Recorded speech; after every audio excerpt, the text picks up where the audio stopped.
For the rhythm guitars on the record, I use this 15 watt 1x12.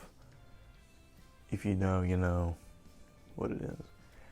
Using the 906 as the, right up against the grill, picking up the high end and all that stuff. Using the Junior, the 47 Junior by Warren to pick up the meat, the body, overall. Kind of scooping mid, that's mid oh plenty. Sometimes use this, I can't remember exactly, but it's more for the lead. Also there's a, let me turn you around. Him facing right across, picking up, like literally just a few feet down there. Should he be like on the same plane as the amp? Probably. Do I care? Not a bit. The third mic is just Jimmy Page, I don't know. Distance equals depth, am I right? Probably not with that approach. All these lead in here, the pedal board, and the recording, obviously. Board down there, so I track everything from in here. Guitar-wise, I used this for, I think, every rhythm track, I'm pretty sure. It's a new Riviera from, I think they were like 2020. These new releases, and yeah, it's great. With the minis, just crisp, not too big, but big enough. For all the bass tracks on the record, I used this acoustic B600H stack. I didn't know that's what it was. Well, for most of them, for some of the tracks, maybe just Hustle really, I used the Bassman head for some real tube grit. This is just solid state. This, 2 410s. Mic in the cab with the Beta 52. Literally just sitting on this chair. And then direct in with the Ampeg thing. Haphazardly running into that. Using some of these pedals, but not all of them. And I think everything was done with the Jazz. The Music Master didn't get any love. Sorry. So for the drums on the record, I used this new to me vintage Tama Imperial Star. Very cool. Got the big old 24, 13, 16. And this gorgeous Ludwig LM402. I just wanted some really big, punchy tones, and man, these provided for sure. I used these 14-inch Sabian hats, 18-inch Paiste, my little 16-inch vintage Zildjian, and then this awesome Dream. What is this called? I think the Energy series for this one, 22-inch Crash Ride. Used coated Emperors for some classic tones, but also just punchy, big, whatever. Just going for that arena rock sound really for most of this. This is for like 95%, everything except Hustle. Hustle is kind of a different configuration in miking scheme, just because I wanted that more vintagey, open sounding. Close mic'd all the tom, snare, kick. Have this under mic, if you can see this. No, I don't think so. Just a 906 on the underside.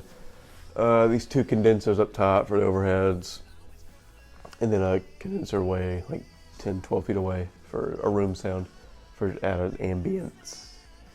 And yeah, I'm pretty proud with the way the tones turned out. I rarely get what I'm going for, but I think I did it on this one, so that's pretty cool. Pretty proud of that. Lead guitar tracks were recorded in stereo with these two 15-watt amps. Blues Junior, 609 on that one, 58 or 7, honestly, whatever mic I had around. A few of them had 57.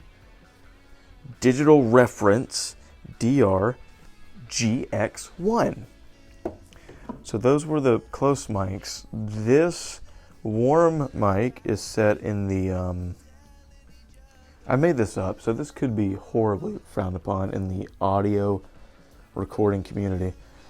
Figure 8 setting, right in the middle of the two speakers. So really, it's facing out this way, and it's only catching it from the side, but it sounded fine to me. It was as if having, you know, the condenser in front of both of them without having to have both. And then the other condenser for far away to capture the image. Most of the lead was on the Gibson, because it's the best guitar in the world. I don't know if that's true. Some of it was the Strat. Some of it was the Jazz. So I think between those three, that was all the electric parts. Keyboard time. A few tracks used my coveted, by me, Fender Rhodes Mark II. What can be said about the Rhodes that hasn't been said? A lot of stuff. Like any organ parts were done on this 1940s Hammond Model M. Not M3, M. No percussion. And any Leslie was added digitally, because I don't have one yet. A lot of the arpeggiating things were done with the Moog Matriarch. Thanks, Trey. You get a better look there. It's sitting on top. Place is in a constant state of unusable messiness. It's ridiculous. I don't think I used this Yamaha organ, maybe on the last track, which I try to just include a crazy amount of noise that you'll hear. It's cool. It's got a built-in Leslie. And it can be crazy sounding, psychedelic.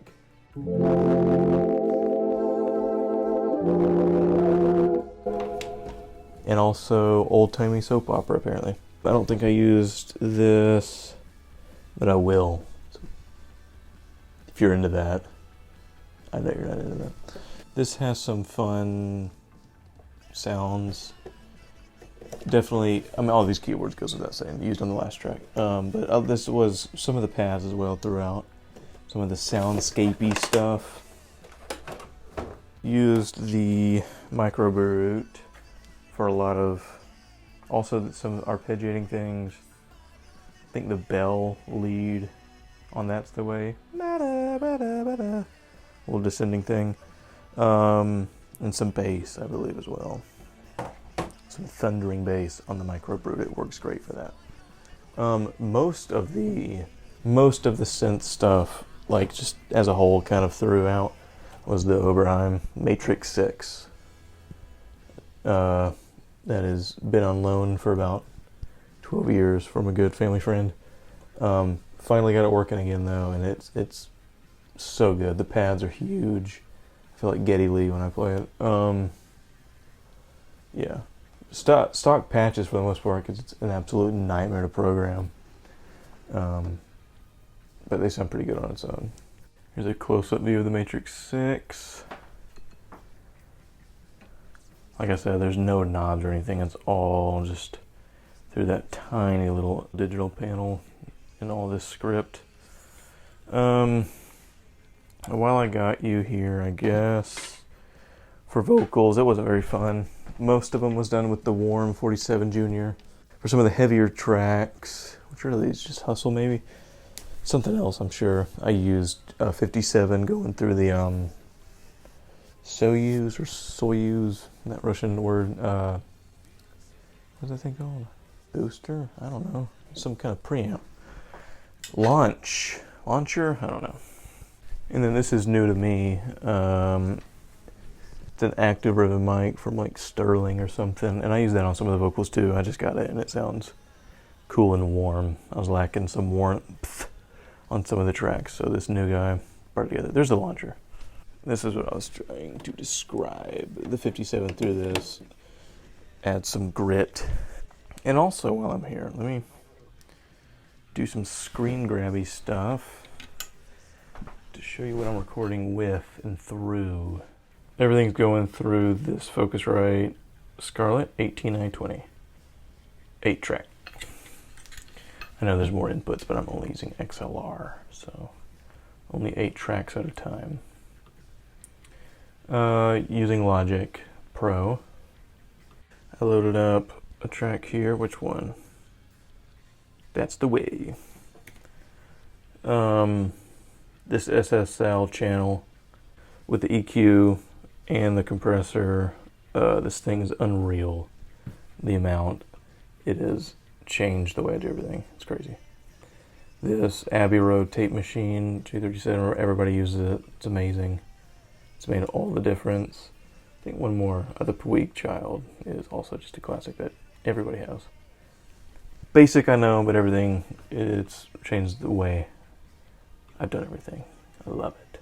Anyways, thanks for watching the behind the scenes. I know this is so boring to a lot of you. Then don't watch it. You probably didn't even watch it, so never mind. You all enjoyed it. Thank you for being here with me, because I would have enjoyed this too if I was watching somebody else's. Maybe not. I don't know. Who cares?